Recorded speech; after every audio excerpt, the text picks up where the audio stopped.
Best ഇൻഫോയുടെ LP-UP interview ക്ലാസ്സിലേക്ക് എല്ലാവർക്കും സ്വാഗതം.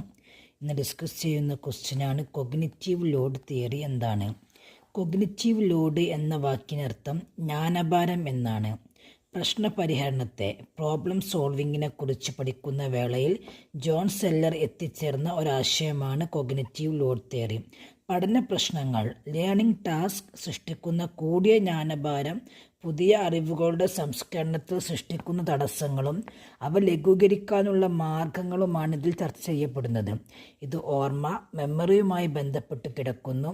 രണ്ടു തരം ഓർമ്മകളുണ്ട്: ഹ്രസ്വകാല ഓർമ്മ ഷോർട്ട് ടേം മെമ്മറി, ദീർഘകാല ഓർമ്മ ലോങ് ടേം മെമ്മറി. മനുഷ്യൻ അറിഞ്ഞതോ അനുഭവിച്ചതോ ആയ കാര്യങ്ങൾ ബോധിക ഘടനയിൽ സൃഷ്ടിക്കുന്നു. ഇത് ദീർഘകാല ഓർമ്മയാണ്. അന്നു നേടുന്ന പഠന പ്രശ്നങ്ങൾ പരിഹരിക്കാൻ സഹായിക്കുന്നത് ഹ്രസ്വകാല ഓർമ്മയാണ്. പഠന പ്രശ്നങ്ങൾ സങ്കീർണവും വൈവിധ്യമുള്ളതുമാണെങ്കിൽ ചുരുങ്ങിയ അളവിലുള്ള ഹ്രസ്വകാല ഓർമ്മയിൽ അത് ഭാരം സൃഷ്ടിക്കുന്നു. അനുയോജ്യമായ ബോധന സങ്കേതങ്ങൾ ഉപയോഗിച്ചുകൊണ്ട് ജ്ഞാനഭാരം കുറച്ചു കൊണ്ടുവരാൻ സാധിക്കുന്നതേയുള്ളൂ. കൊഗ്നിറ്റീവ് ലോഡ് എന്ന വാക്കിനർത്ഥം ജ്ഞാനഭാരം എന്നാണ്. പ്രശ്നപരിഹരണത്തെ കുറിച്ച് പഠിക്കുന്ന വേളയിൽ ജോൺ സെല്ലർ എത്തിച്ചേർന്ന ഒരു ആശയമാണ്.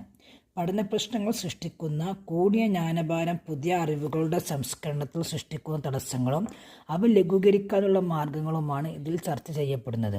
ഇത് ഓർമ്മയുമായി ബന്ധപ്പെട്ട് കിടക്കുന്നു. രണ്ടു തരം ഓർമ്മകളുണ്ട്: ഹ്രസ്വകാല ഓർമ്മ ഷോർട്ട് ടേം മെമ്മറി, ദീർഘകാല ഓർമ്മ ലോങ് ടേം മെമ്മറി.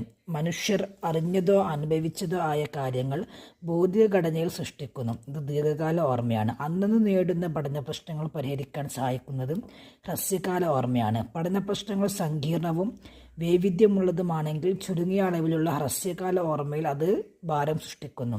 അനുയോജ്യമായ ബോധന സങ്കേതങ്ങൾ ഉപയോഗിച്ചുകൊണ്ട് ജ്ഞാനഭാരം കുറച്ചു കൊണ്ടുവരാൻ സാധിക്കുന്നതേയുള്ളൂ. അടുത്ത ചോദ്യമാണ്: എന്താണ് ആവശ്യ ന്യൂനീകരണ സിദ്ധാന്തം? ഡ്രൈവ് റിഡക്ഷൻ തിയറി വികസിപ്പിച്ചതാര്? ഈ സിദ്ധാന്തം മുന്നോട്ട് വയ്ക്കുന്ന ആശയം എന്ത്? ആവശ്യ ന്യൂനീകരണ സിദ്ധാന്തം വികസിപ്പിച്ചതാര്? ഈ സിദ്ധാന്തം മുന്നോട്ട് വെക്കുന്ന ആശയം എന്ത്?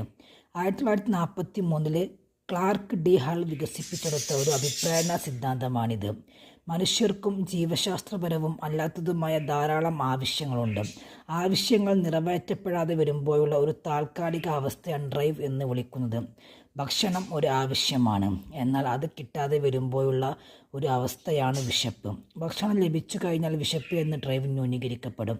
പഠന പ്രക്രിയയിൽ ആവശ്യങ്ങൾക്ക് നീഡ്സ് ഉയർന്ന സ്ഥാനമാണുള്ളത്.